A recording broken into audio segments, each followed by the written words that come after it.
Helo, shwmae bawb, Adam dwi i, a dwi yn y twnnel tyfu. Croeso i'n gwers gynta ni ar ddysgu Cymraeg yn yr ardd. So I'm Adam, and I'm up in the polytunnel, and welcome to our first Welsh lesson in the garden. And today we're going to concentrate on the basics, how to greet ourselves and take visitors on a tour around the garden, because I'm sure, as you'll agree, one of the most important things as any gardener is to say, come and see the garden, come and see what I've got growing. We don't care about the house, we won't waste time in the house. It's more important that we show proudly our gardens to visitors. So today I hopefully will teach you how to say who you are, what your name is, and how to invite someone into the garden and say what you've got growing. So let's begin with greetings. So the Welsh word for hello is simply hello. Hello. So that's how we say hello. But we also in the south of Wales use the word siwmai. Siwmai. Siwmai. So we'd say hello, siwmai. And siwmai translates as how's it going. In the north they say sitachi. Sitachi. Which is a similar direct translation as well. So hello, siwmai. So we often say hello, how's it going. So someone's knocking on the door, you say hello, siwmai. Then you need to introduce who you are. Now in Welsh, we place our name and then dwi after our name to introduce ourselves. So for example, Adam dwi. Adam dwi. So that means I'm Adam. Hello, siwmai, Adam dwi. You try it, but replace Adam obviously with your name, unless you're called Adam. Now that would be very handy. So, hello, siwmai, Adam dwi. Now, we've introduced ourselves and we want to take our visitors around the garden. Now, there are two different ways of saying come and see the garden in Welsh, depending on who we are greeting. In Welsh, we very much have a singular informal tense and also a formal tense. So, for example, ti and chi. Ti means you, chi means you plurally, but we also use chi for those who are older than us, or people we respect, or people we aren't acquainted with, people we don't know as well. So we'd say chi. So shwt I chi, shwt I chi. How are you? Sut da chi in the north. You remember when I said the north's equivalent for siwmai is sut da chi. So chi would be there for those that we don't know or are trying to show respect for. So when we say come and see the garden, we have two different ways of saying it. We can either say dewch I weld yr ardd, and you can hear the ch sound there, so that's a formal or a plural way. Dewch I weld yr ardd. Dewch I weld yr ardd. Come and see the garden. So you try it. Dewch I weld yr ardd. Dewch I weld yr ardd. Yr ardd is the garden. Yr ardd. Dewch I weld yr ardd. Now, if you're struggling to pronounce the th and the sounds there, with the sound, try and, in the back of your throat, push your tongue back and go as if you were spitting like a cat. Dewch. Dewch. Similar to the Scottish word loch. Dewch. Dewch I weld yr ardd. Now, the sound is very similar to a TH sound, but you roll the tongue behind the top teeth of your mouth and you go zzz, zzz, zzz, like that. So think of a motorbike going zzz. Try and do a sound of a motorbike and you might get the sound. Zzz. So, dewch I weld yr ardd. You can pause here if you want now and make motorbike sounds around the house, and your family and friends will think you've gone stark crazy mad. But that doesn't matter because you're learning Welsh. So, zzz. Dewch I weld yr ardd. Dewch I weld yr ardd. So come and see the garden. Now, if we're speaking in an informal way with a friend or a family member, we'll say dere I weld yr ardd. Dere. So I weld yr ardd is the same, but the verb to come changes from dewch to dere. Dere. So if you're talking to your wife, your husband, your friend, your son, you'd say dere I weld yr ardd. Come and see the garden.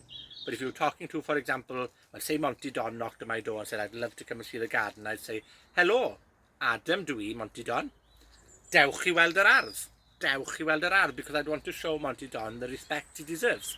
So if for example, you're trying to show respect, you say, dewch I weld yr ardd. So just to recap, we've greeted ourselves, hello, siwmai, Adam dwi, dewch i weld yr ardd. Dewch i weld yr ardd. O dere i weld yr ardd. So you can pause now and practice those basic sentences. Now, we've invited our guests into the garden. We've told them to come up and see the garden. The most important part of any visit to any gardener's house is to visit the garden. How do we tell them what we're growing in the garden? Now, and that we like gardening as well, of course. Now, to say that we like gardening in Welsh, now you remember the dwi, I'm. Well, the dwi is how we say I. So, dwi hoffi garddio. I like gardening. Dwi'n hoffi garddio. Dwi'n hoffi garddio. That means I like gardening. So the Welsh word for like is hoffi. Hoffi. Similar to coffee, and you've probably heard a lot of dwi'n hoffi coffee. I like coffee. So hoffi. Dwi'n hoffi garddio.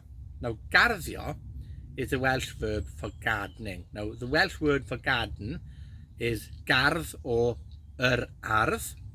But if we add the ending io, that changes it to a verb. Garddio. It's like composting, for example. Compost is the Welsh word for compost. But to compost is compostio. Compostio. Okay? So dwi'n hoffi garddio.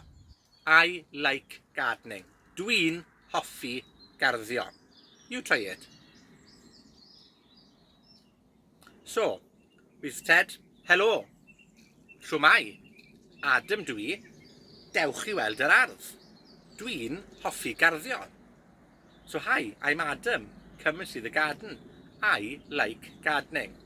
But we can like gardening as much as we like.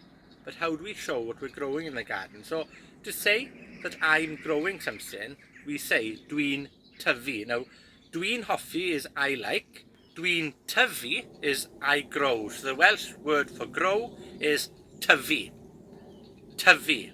So dwi'n tyfu. So I'm growing. I grow. Dwi'n tyfu. Planhigion. Plants. Planhigion. Dwi'n tyfu planhigion. So if we take the sentence back again. Hello. Adam dwi. Dewch i weld yr ardd. Dwi'n hoffi garddio. Dwi'n tyfu planhigion. I grow plants. But what plants are we growing in the garden? Well, there are 3 things I'm going to share with you today. And remember, it doesn't matter if you don't grow these things. And there's always ways you can look for the vocabulary for those. And you can leave a comment below the video if you like as well. And I'll do my best to get back to you with the tips. But today, we're going to talk about fa. Dwi'n tyfu fa. Adam dwi'n hoffi garddio, a dwi'n tyfu fa. I'm growing beans. Now, you notice the Welsh word for beans is fa. Fa. Now, if you look at the Latin plant name for beans, it's fabaceae. Fabaceae. No, fabacia. So, the Welsh word for fa, for beans, comes from the Latin root for the name of the family, fabacea. So, a lot of Welsh plant names, especially, are derived from Latin. So the Welsh word for cabbage, for example, is bresych. Bresych. But that is derived from brassica. Brassica. So you think of the brassica family, with the cauliflowers, cabbages, broccoli, all kind of brassicas. In Welsh, the Welsh word for cabbage is bresych.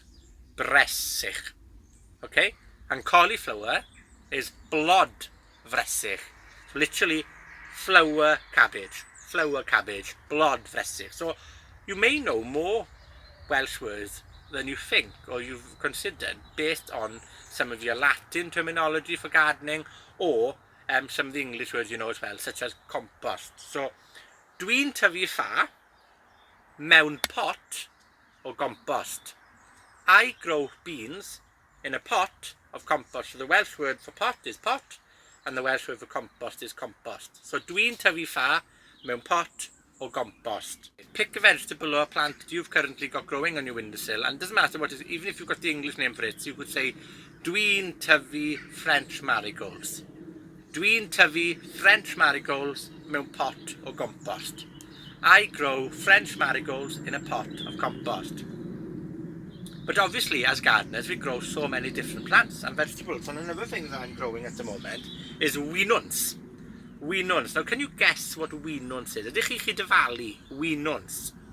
So, dwi'n tyfu wynwns mewn pot o gompost. Wynwns. Now, I said that a lot of Welsh words are borrowed from other languages. Well, you think of the word wynwns. Think of maybe a French word oignon, or even the allium, wynwns. That is the Welsh word for onion. Onion. And in the north, they say nionyn. Nionyn. In the south, we say wynwns. In the north, they say nionyn. Well, the nionyn word is closer to English again. Nionyn. So, dwi'n tyfu nionyn. Or, dwi'n tyfu wynwns. Mewn pot o gompost. In a pot of compost. And lastly, dwi'n tyfu mefus. Dwi'n tyfu mefus. Mewn pot o gompost. Mewn pot o compost. So as you can see, I grow everything in compost. Peat-free compost as well, and that's important. Peat-free compost in Welsh is compost di-fawn. Compost di-fawn. And that's fantastic about Welsh as well, is often, when it doesn't include something, we add the word di to it. So mawn is the Welsh word for peat. So di-fawn is peat-free. So di-fawn. Di-fawn. So compost di-fawn. But mefus, again, you think of an English name. Mefus is a common name. Is the Welsh word for strawberry. Dwi'n tyfu mefus mewn pot o compost. And these give them runners in the garden, and they've currently rooted. So I'm really happy because I do need to replace. Mae angen I fi osod planhigion newydd. I need to replace the strawberries that I have in the garden because they get nearing 3 years old. 3 blwydd old. So, Monty Don has knocked on the door and he said, "Hello, Monty Don dwi, shwmai?" And I've gone, "Shwmai, Adam dwi, dewch I weld yr ardd." Obviously, because it's Monty Don, he deserves the utmost respect. Dewch I weld yr ardd. Monty, dwi'n hoffi garddio. Dwi'n hoffi garddio. Dwi'n tyfu ffa mewn pot o gompost. Dwi'n tyfu ffa mewn pot o gompost. Dwi'n tyfu wynwns mewn pot o gompost. Dwi'n tyfu wynwns mewn pot o gompost. Dwi'n tyfu mefus mewn pot o gompost. Now, you've learnt a lot of standalone terms there. How do we link them all together? Well, you could say hefyd, which is also. So, for example, dwi'n tyfu ffa mewn pot o gompost. Hefyd, dwi'n tyfu wynwns mewn pot o gompost. Hefyd, dwi'n tyfu mefus mewn pot o gompost. So you can use the word hefyd, which means also, the same, me too, for example, hefyd, to link things together as well. Okay? Or simply a. A. A is the Welsh word for and. So you could say, dwi'n tyfu mefus a ffa hefyd wynwns mewn pot o gompost. So now that we've given Monty Don a tour of the garden, we've shown him what vegetables and fruits we've got growing, it's time for us to say hwyl fawr. Goodbye. Hwyl fawr. And this is what's fantastic about Welsh, because the Welsh word for fun, so have fun, is hwyl. Hwyl is the Welsh word for fun. So when we say hwyl fawr, we literally say big fun. Have a lot of fun. So, hwyl fawr. Diolch I chi am ymuno yn y wers gynta. Thank you for joining in the first lesson. Wthnos nesa, byddwn ni'n hau hadau. Byddwn ni'n hau hadau. So we will be sowing seeds. So we'll be learning a lot of terminology about seeds and how we sow seeds. I hope that's given you some inspiration and taught you some basic Welsh greetings. Remember, any feedback, any ideas, any comments, please leave them in the below the video.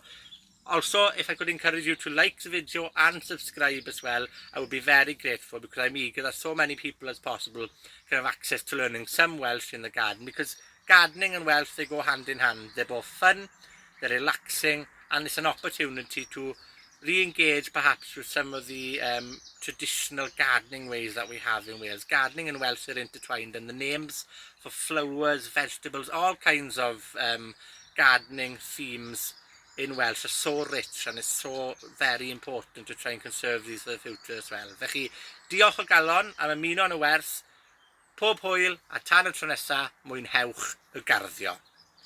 Hwyl fawr.